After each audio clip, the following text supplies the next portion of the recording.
प्राचीन whispering woods के किनारे बसे एल्डर ग्रोव के शांत गांव में क्लारा नाम की एक छोटी लड़की रहती थी।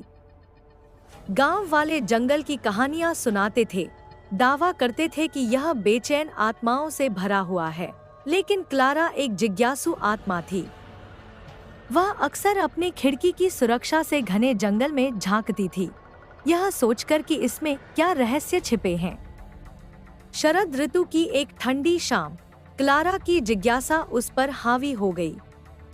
चेतावनियों को नजरअंदाज करते हुए वह जंगल में चली गई, क्योंकि सूरज क्षितिज से नीचे डूब रहा था। पेड़ उसके पीछे बंद हो गए और ठंडी हवा पत्तियों के बीच से फुसफुसाने लगी। ऐसा कहा जाता था कि उन फुसफुसाहटों में उन खोई हुई आत्माओं की आवाजें थी, जिन्होंने अंदर जाने की हिम्मत की थी और कभी वापस नहीं लौटी। क्लारा और आगे बढ़ी, उसका दिल डर और उत्साह दोनों से धड़क रहा था। अचानक उसने एक नरम, मधुर आवाज सुनी जो उसका नाम पुकार रही थी, क्लारा, क्लारा। ऐसा लग रहा था कि यह आवाज हर जगह से और कहीं से भी आ रही थी।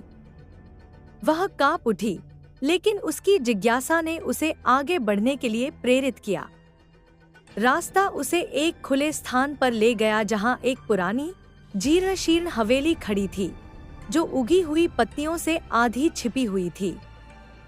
हवेली की खिड़कियां अंधेरी थी और उसके चारों ओर की हवा भयावह रूप से शांत थी। क्लारा सावधानी से आगे बढ़ी, उसके कदमों की आवाज सन्नाटे में गूंज रही थी। जैसे ही उसने दरवाजे के हैंडल को पकड़ा, दरवाजा अपने आप खुल गया। अंदर हवा धूल और सड़न से भरी हुई थी।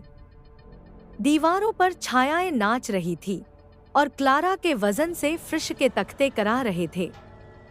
फुसफुसाहटें तेज और ज्यादा जोरदार होती जा रही थी। Clara, Clara. वह आवाज का पीछा करते हुए एक भव्य सीढ़ी पर चढ़ी, जो बंद दरवाजों से सजी एक मंद रोशनी वाले दालान में पहुंची। दालान के अंत में एक दरवाजा खुला हुआ था। क्लारा ने उसे धक्का देकर खोला और हांफने लगी। कमरा सभी आकार और साइज के दर्पणों से भरा हुआ था, जिनमें से प्रत्येक में उसकी छवि दिखाई दे रही थी। लेकिन कुछ गड़बड़ थी। प्रत्येक दर्पण में उसका प्रतिबिंब स्वतंत्र रूप से घूम रहा था, उसे ठंडी, बेजान आंखों से देख रहा था। जैसे ही प्रतिबिंब एक साथ बोलने लगे, उसे भय का एहसास हुआ। तुम्हें यहाँ नहीं आना चाहिए था, क्लारा। अब तुम हमारी हो। दर्पण टूट गए और टुकड़े उसकी ओर उड़े, जिससे उसे अपनी आंखें बंद करनी पड़ी।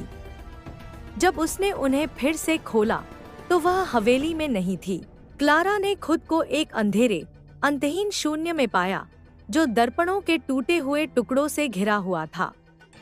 उसके प्रतिबिंब टुकड़ों से बाहर निकल आए, उसे घेर लिया। उन्होंने उसका नाम फुसफुसाया, उनकी आवाजें निराशा के कोलाहल में घुल मिल गईं। उसे डर के मारे एहसास हुआ कि वह फंस गई थी, व्हिस्परिंग वुड्स की कैदी, ठीक उसके सामने की आत्माओं की तरह। जब गांव वालों ने अपना जीवन जारी रखा, तो उन्होंने क्लारा की अनुपस्थिति पर ध्यान दिया। खोज दल जंगल में घुस गए, लेकिन उसका कोई पता नहीं चला। हर रात फुसफुसाहट तेज होती गई और भयावह कोरस में एक नई आवाज जुड़ गई। व्हिस्परिंग वुड्स अनियंत्रित जिज्ञासा के खतरों और चेतावनियों पर ध्यान देने के महत्व की एक गंभीर याद दिलाता है।